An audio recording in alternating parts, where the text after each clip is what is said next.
El desierto de Atacama no es solo arena, es silencio antiguo, un silencio que no se mueve aunque pasen los años, un lugar donde el tiempo no corre, se queda suspendido, observando. Quien entra ahí no siempre vuelve siendo el mismo, y algunos simplemente no vuelven. A comienzos de los años 70, cuando las carreteras eran pocas y el desierto parecía infinito, una familia decidió cruzarlo. No buscaban aventura, no huían de nada, iban de paso, como tantos otros que creían que el desierto era solo un trayecto incómodo entre un punto y otro. El padre conducía en silencio. La madre miraba el horizonte como si algo le pesara en el pecho. Los niños dormían, ajenos a la inmensidad que los rodeaba. No sabían que el desierto ya los había notado, porque el Atacama no es vacío, es memoria. Cuando el vehículo fue encontrado días después, estaba detenido en medio de la nada, sin señales de lucha, sin huellas claras alrededor. Las puertas cerradas, las maletas intactas. La familia había desaparecido. No había cuerpos, no había rastros, no había explicación. Las autoridades hablaron de desorientación, de calor extremo, de errores humanos.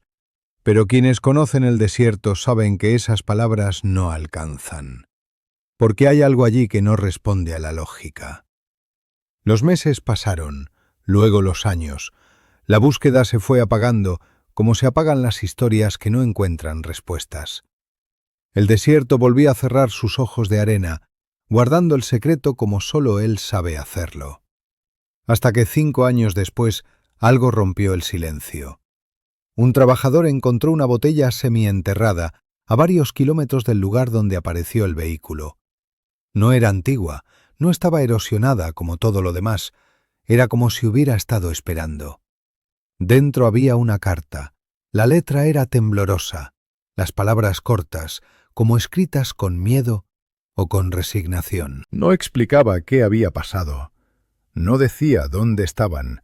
Solo hablaba de sed, de noches frías, de voces que no sabían si eran reales o producto del cansancio. Y una frase que heló a todos los que la leyeron. El desierto no nos deja ir. No pedía ayuda, no se despedía, no acusaba a nadie, solo constataba una verdad. A partir de ese momento la historia cambió, porque el misterio ya no era solo una desaparición, era una presencia.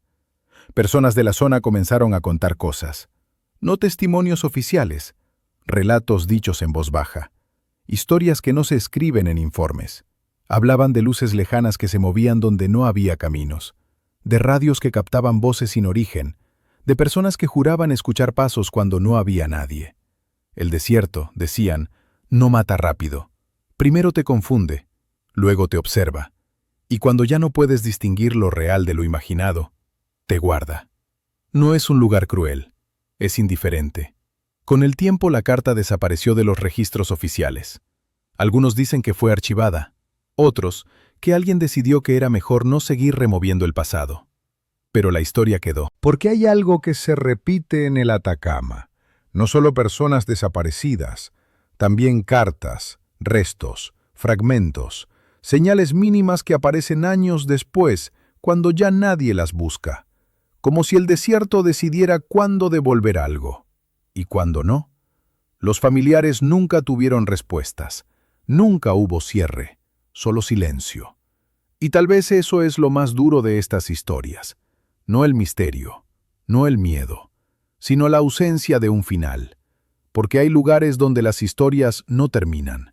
Solo se quedan ahí, suspendidas, esperando a que alguien vuelva a escucharlas. El desierto de Atacama sigue intacto. El mismo viento, la misma arena, el mismo cielo. Y si alguna vez pasas por allí, quizás no veas nada extraño. Pero si te detienes, si apagas el motor, si escuchas con atención, tal vez entiendas por qué hay historias que nunca regresan completas. Porque el desierto no olvida, solo decide qué devuelve y qué no. El hallazgo de la carta no trajo paz, trajo preguntas. Porque si la familia había escrito esas palabras, significaba que habían sobrevivido más tiempo del que cualquiera imaginó.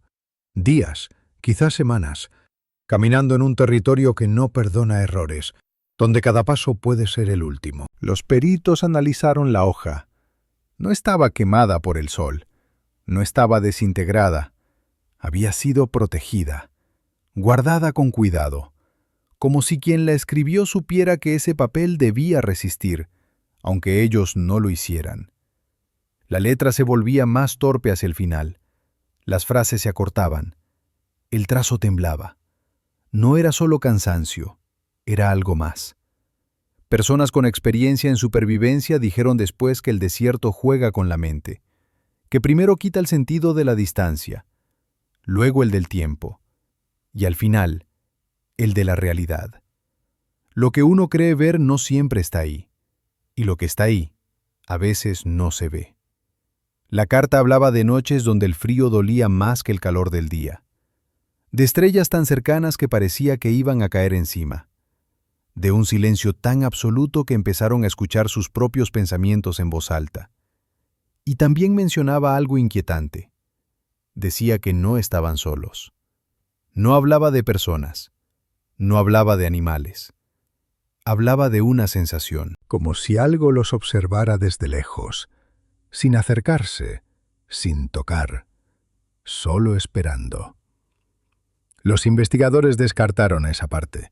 Dijeron que era producto del estrés, de la deshidratación, de la mente llevada al límite. Pero en los pueblos cercanos nadie se rió de esa frase, porque el Atacama tiene historias antiguas, mucho más antiguas que cualquier carretera. Relatos de viajeros que decían sentirse guiados o desviados, de caminos que no aparecían en los mapas, de voces que llamaban por nombres que nadie había dicho. La familia nunca fue encontrada, ni huesos, ni ropa, ni rastros. Solo el vehículo, y años después, esa carta.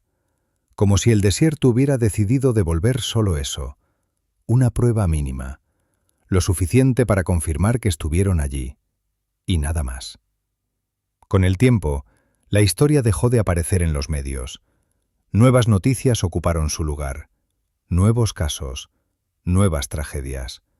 Pero en la zona nadie la olvidó, porque cada cierto tiempo alguien decía encontrar algo. Un zapato aislado que luego desaparecía, una señal en la radio, un reflejo extraño al amanecer.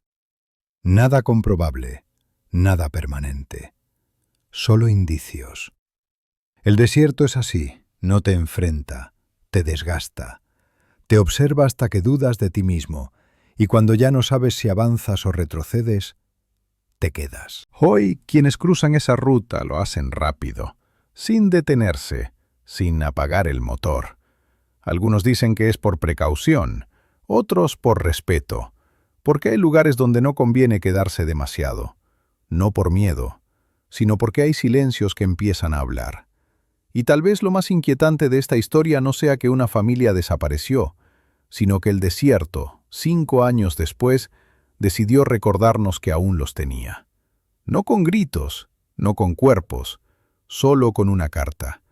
Como si dijera que algunas historias no necesitan final, solo necesitan ser contadas. Con los años, la carta comenzó a circular entre investigadores independientes, no como una prueba oficial, sino como una reliquia incómoda. Algo que no encajaba del todo en los informes, pero que tampoco podía ignorarse. Alguien notó un detalle que había pasado desapercibido. El papel no era cualquiera. No provenía del vehículo. No coincidía con ninguna libreta que la familia llevaba. Era más grueso, más resistente, como si hubiera sido pensado para durar. Eso abrió otra pregunta. ¿De dónde salió? Los expertos dijeron que podía tratarse de un papel viejo, guardado por casualidad. Pero quienes conocen el desierto saben que allí nada sobrevive por azar. Todo lo que permanece lo hace porque alguien lo protegió. Y entonces apareció un segundo dato inquietante. La carta no estaba fechada, no había día, no había mes, no había año. Solo palabras, como si el tiempo ya no importara cuando fue escrita. Un antropólogo que leyó el texto dijo algo que quedó grabado en un informe menor, casi olvidado. Escribió que el lenguaje usado no era el de alguien desesperado por ser rescatado, era el de alguien que ya había aceptado que no volvería. No había súplica, no había reclamo, no había enojo, solo observación. Como si la familia hubiera pasado de luchar contra el desierto a convivir con él, a escucharlo, a entender sus reglas demasiado tarde. En uno de los fragmentos finales, la carta mencionaba que caminar ya no era avanzar, que el horizonte se movía, que las sombras no siempre coincidían con el sol. Esa parte fue eliminada en algunas transcripciones oficiales, demasiado ambigua, demasiado difícil de explicar. Pero quienes leyeron la versión completa aseguran que ahí está la clave de todo, porque el Atacama no solo quita agua, quita referencias, te hace dudar de lo que ves, y cuando eso ocurre, el cuerpo sigue, pero la mente empieza a irse antes. Hay testimonios de sobrevivientes que hablan de ese momento exacto, el instante en que dejan de buscar salida y empiezan a buscar sentido. Y la carta tenía eso, no instrucciones, no mapas, reflexiones, como si ya no escribieran para ser encontrados, sino para dejar constancia de haber estado ahí, de no desaparecer del todo. 5 años. 5 años fueron necesarios para que el desierto devolviera una sola cosa.